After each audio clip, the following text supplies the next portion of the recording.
বগুড়া যেন ধীরে ধীরে একটি রক্তাক্ত শহরে পরিণত হচ্ছে। ২০২৫ সালে এই পর্যন্ত প্রায় ১৯টি হত্যাকাণ্ড ঘটেছে। শান্ত শহর বগুড়া যেন পরিণত হয়েছে এক অন্ধকার খুনের উপত্যকায়। এ শহরের প্রথম ৭ মাসেই ১৯ জন মানুষ খুন হয়েছেন নির্মমভাবে।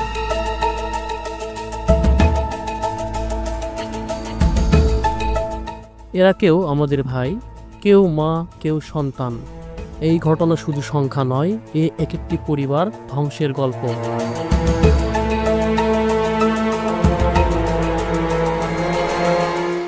বগুড়ায় এই ধ্বংসযজ্ঞ কতদিন চলবে, কিভাবে থামবে সেটা হয়তোবা জানে না কেউ, জানে না প্রশাসন, জানে না মিডিয়া, জানে না জনগণ।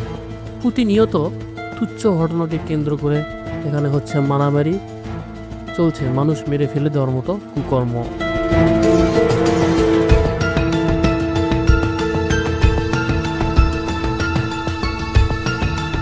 শুধু তাই না, এ পর্যন্ত বগুড়ায় ২ থেকে ৩টি ঘটনা ঘটেছে শুধুমাত্র প্রেম প্রস্তাব প্রত্যাখ্যান করায়।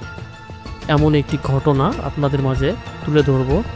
এরপরে আমরা যাব কিভাবে এই পরিস্থিতি থেকে আমাদের বগুড়াকে রক্ষা করা যায়, বা কেনই বা হচ্ছে এই রকম ঘটনা।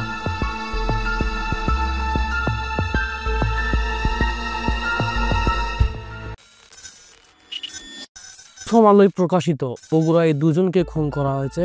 আর এই ২ জনকে খুন করার মূল কারণ হচ্ছে স্কুল ছাত্রীকে কুপ্রস্তাব দেওয়া হয়, কুপ্রস্তাবে রাজি না হয়, তার দাদি ও ভাবিকে ছুরি আঘাত করে হত্যাকাণ্ড করা হয় এবং সেই স্কুল ছাত্রীকেও জখম করা হয়। এজাহারে উল্লেখ করা হয়েছে, আমি সৈকত বাদীর কিশোরী বোনকে প্রেম নিবেদন ও কুপ্রস্তাব দিয়ে পথে ঘাটে উত্ত্যক্ত করতেন।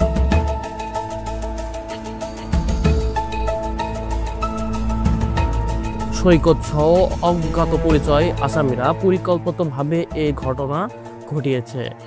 গত বুধবার রাত আনুমানিক 8:30টার দিক বাদীর বাড়িতে গিয়ে তার ছোট বোন, স্ত্রী ও দাদির সঙ্গে বাগবিতণ্ডায় এক পর্যায়ে ধারালো অস্ত্র বের করে হত্যার হুমকি দেন।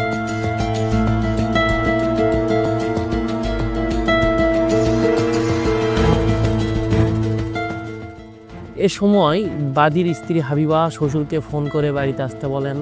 এত ক্ষিপ্ত হয়ে হাতে থাকা ধারালো অস্ত্র দিয়ে কুপিয়ে প্রথমে হাবিবাকে জখম করেন শৌকত। এ সময় ওই কিশোরী বাধা দিতে গেলেও তাকে এলোপাতাড়ি ছুরি আঘাত করা হয়।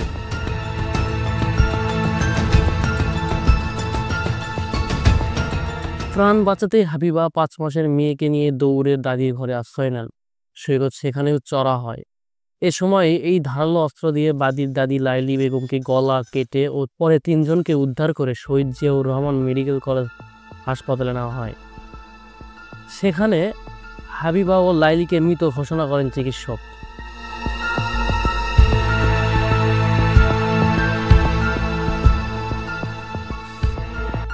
সমাজ কেন এমন ভয়াবহতার পথে যাচ্ছে?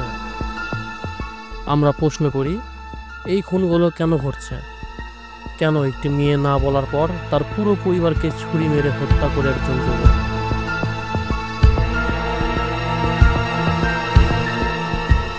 কেন সম্পত্তির জন্য ভাইয়ের রক্ত ঝরে যাচ্ছে?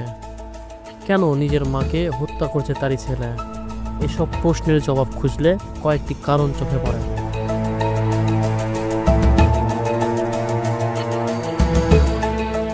যা গভীরভাবে আমাদের সমাজ ব্যবস্থার অসারতা, দুর্বলতা তুলে ধরে।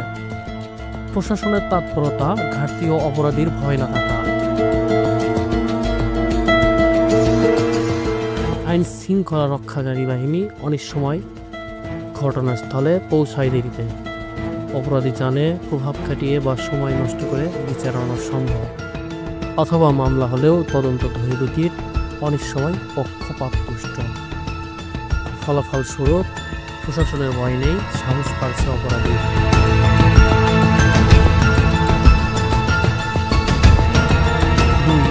শহরের অলিগলিতে জন্ম নিচ্ছে কিশোর গ্যাং। বগুড়া শহরের মোড়ে মোড়ে এখন গ্যাং তৈরি হচ্ছে। নামের আগে যুক্ত হচ্ছে টাইটেল, ফেসবুকেও ভিডিও, হুঙ্কার, অস্ত্রের ছবি। 14 থেকে 18 বছর বয়সীর এখন হাতে রাখছে ছুরি, লাঠি কিংবা অগ্নেয়াস্ত্র।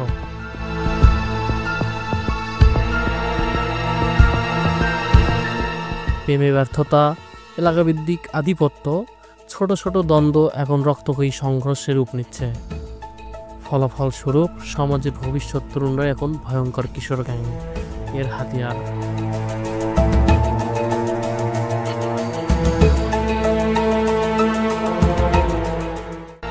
আরেক দিক যদি বিবেচনা করি আমরা, বগুড়া হয়ে উঠছে মাদকের অঘোষিত রাজধানী। ইয়াবা, ফেন্সিডিল, গাঁজা, নতুন সেবনযোগ্য ড্রাগ সবকিছুই সহজলভ্য।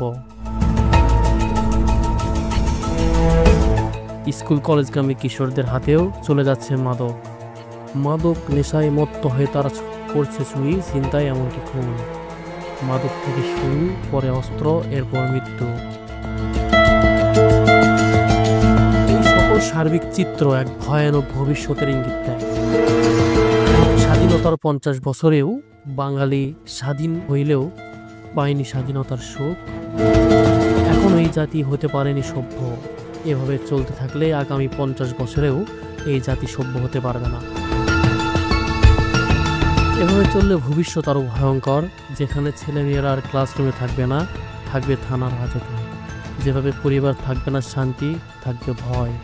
এই সমাজে বড় হতে চাইবে না নতুন প্রজন্ম। এখনই সময় জেগে ওঠার, এখনই সময় কিশোর গ্যাং ও মাদকের বিরুদ্ধে যুদ্ধ ঘোষণার। না হলে আগামী খুনের নামের জায়গায় হয়তো লেখা থাকবে আপনার সন্তান বা আপনার নাম।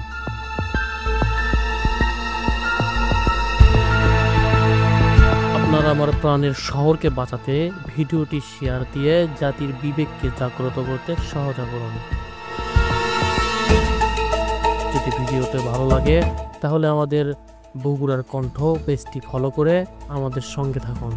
ধন্যবাদ। কথা হবে, দেখা হবে হয়তো অন্য কোনো প্রতিবেদন নিয়ে।